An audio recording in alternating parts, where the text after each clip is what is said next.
ഇന്നത്തെ റെസിപ്പി വളരെ എളുപ്പത്തിൽ ഉണ്ടാക്കാൻ പറ്റുന്ന നല്ല ടേസ്റ്റി ആയിട്ടുള്ള ഒരു പായസത്തിൻ്റെ റെസിപ്പിയാണ്. അപ്പോൾ ഈ ഒരു പായസത്തിൻ്റെ പ്രത്യേകത എന്ന് പറഞ്ഞാൽ ഇത് വളരെ പണ്ട് കാലത്ത് ഉണ്ടാക്കുന്ന ഒരു പായസമായത്. പണ്ട് കാലത്ത് പെട്ടെന്നൊരു മധുരം കഴിക്കണം എന്ന് തോന്നുന്ന സമയത്ത് ഉണ്ടാക്കിയെടുക്കുന്ന ഒരു പായസമാണ്.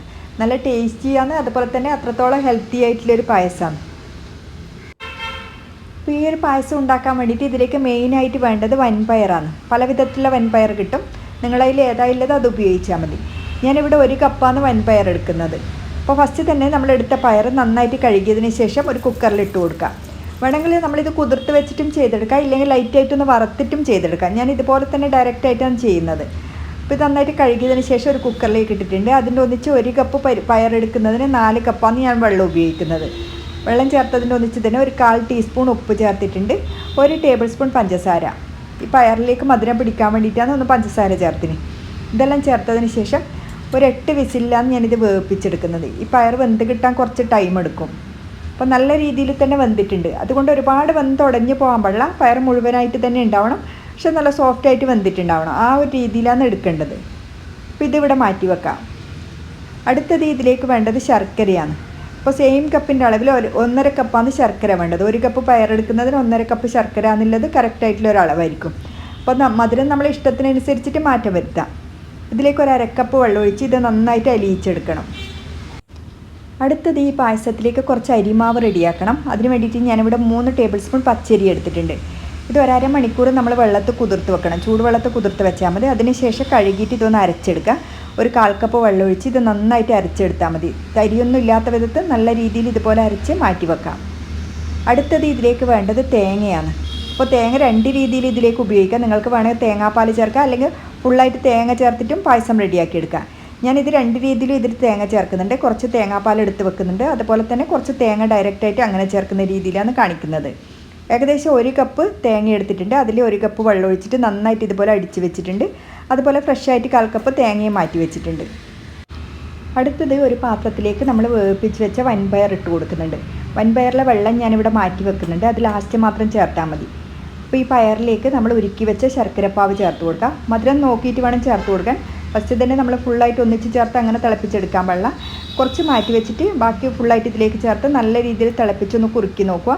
വേണമെങ്കിൽ മാത്രം ബാക്കി ശർക്കരപ്പാവ് കൂടെ ഇതിൽ ചേർത്ത് കൊടുത്താൽ മതി. അപ്പോൾ ശർക്കരപ്പാവ് ചേർത്തിട്ട് ഇത് നന്നായിട്ട് തന്നെ തിളച്ച് കുറുകി വരണം. ഈ വൻപയറിലെല്ലാം നന്നായിട്ട് മധുരം പിടിച്ചിട്ടുണ്ടാവണം. അപ്പോഴാണ് പായസത്തിന് നല്ലൊരു ടേസ്റ്റ് ഉണ്ടാവുക. ഏകദേശം ഒരു 5-6 മിനിറ്റ് നല്ല രീതിയിൽ തന്നെ ഹൈ ഫ്ലെയിമിലൊന്ന് തിളപ്പിച്ചെടുത്താൽ മതി. അപ്പോൾ ഇതുപോലെ ഒന്ന് തിളച്ച് കുറുകി വന്നതിന് ശേഷം നമ്മളിവിടെ അരച്ച് വെച്ച അരിമാവ് ഇതിലേക്ക് ചേർക്കുന്നുണ്ട്. അരിമാവ് ഫുള്ളായിട്ട് ഒന്നിച്ച് ചേർക്കണ്ട, നോക്കിയിട്ട് മാത്രം ചേർത്താൽ മതി.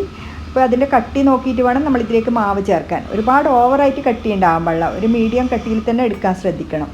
അപ്പോൾ ഈ സമയം തന്നെ ഞാനിവിടെ മാറ്റി വെച്ച വൻപയറിൻ്റെ ആ വെള്ളവും ചേർത്തിട്ടുണ്ട്. അപ്പോൾ ഇതെല്ലാം ചേർത്ത് ഈ മാവ് നന്നായിട്ട് തന്നെ വെന്ത് വരണം. കുറച്ച് ലൂസാക്കിയിട്ട് തന്നെ എടുക്കണം, അപ്പോഴേ മാവ് നന്നായിട്ട് വെന്ത് നല്ല രീതിയിൽ കിട്ടുള്ളൂ. ഇല്ലെങ്കിൽ കുറച്ച് കട്ടി പിടിച്ചതുപോലെ അങ്ങനെയാണ് ഉണ്ടാവുക. അപ്പോൾ ഇതുപോലെ നല്ല രീതിയിൽ മിക്സ് ചെയ്ത് നന്നായിട്ട് തന്നെ തിളപ്പിച്ച് ഒന്നുകൂടെ കുറുക്കിയെടുക്കാം. അപ്പോൾ ഏകദേശം ഒരു 3-4-5 മിനിറ്റ് തന്നെ നല്ല രീതിയിലൊന്ന് കുറുക്കിയെടുത്താൽ മതി. അതിനുശേഷം ഇതിലേക്ക് തേങ്ങാപ്പാൽ ചേർത്ത് കൊടുക്കുന്നുണ്ട്. നമ്മളിവിടെ എടുത്ത് വെച്ച തേങ്ങാപ്പാൽ ഇതിലേക്ക് ഫുള്ളായിട്ട് ചേർത്ത് കൊടുക്കാം. മീഡിയം കട്ടിയിലെ തേങ്ങാപ്പാലാണ് ഞാൻ ഇതിലേക്ക് ഉപയോഗിക്കുന്നത്. അപ്പോൾ തേങ്ങാപ്പാൽ ചേർത്ത് വീണ്ടും നന്നായിട്ട് തന്നെ മിക്സ് ചെയ്തെടുക്കാം. അപ്പോൾ അതിനുശേഷം ഇത് നല്ല രീതിയിൽ ഒന്നുകൂടെ തിളപ്പിച്ചെടുക്കണം. അപ്പോൾ തിളച്ച് വരുന്ന സമയം തന്നെ ഇതിൻ്റെ ഉപ്പെല്ലാം നോക്കിയിട്ട് ഉപ്പ് ചേർത്ത് കൊടുക്കണം. ഞാൻ കുറച്ച് മാത്രം ഉപ്പ് ചേർത്തിട്ടുണ്ട്. അതുപോലെ തന്നെ ഇതിലേക്ക് ഫ്ലേവറിന് വേണ്ടിയിട്ട് ഈ സമയത്ത് തന്നെ ഏലക്കായ്പ്പൊടിയും ചേർത്ത് കൊടുക്കാം. ഞാൻ ഏകദേശം ഒരു 1/2 ടീസ്പൂൺ അളവിൽ ഏലക്കായ്പ്പൊടി ഈ സമയത്ത് ചേർത്ത് കൊടുക്കുന്നുണ്ട്. അപ്പോൾ ഇതെല്ലാം ചേർത്ത് നന്നായി മിക്സ് ചെയ്ത് കഴിഞ്ഞാൽ പായസം റെഡിയാവും. ഫ്ലെയിം ഒന്ന് ഓഫാക്കിയതിന് ശേഷം ലാസ്റ്റ് ഇതിലേക്ക് ഫ്രഷായിട്ട് തേങ്ങ ചേർക്കുന്നുണ്ട്. ഒരു 1/4 കപ്പ് അളവിൽ തേങ്ങ ചേർത്ത് കൊടുത്താൽ മതി. ഏകദേശം ഒരു 3-4 ടേബിൾ സ്പൂൺ മതിയാവും.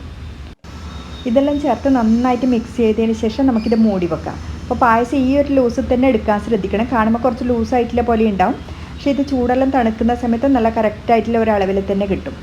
അപ്പോൾ ഞാനിത് ഒരു 1/2 മണിക്കൂർ മാറ്റി വെക്കുന്നുണ്ട്. 1/2 മണിക്കൂറിന് ശേഷം നമുക്ക് എടുത്തിട്ടൊന്ന് മിക്സ് ചെയ്ത് നോക്കാം. അപ്പോൾ നിങ്ങൾക്ക് കാണുമ്പോൾ തന്നെ മനസ്സിലാവും കറക്റ്റായിട്ടുള്ള ആ ഒരു കട്ടിയിൽ തന്നെ ഉണ്ട്. കണ്ടോ, നല്ലൊരു പായസം കഴിക്കുന്ന ആ ഒരു കട്ടിയിൽ തന്നെ ഉണ്ടാവും.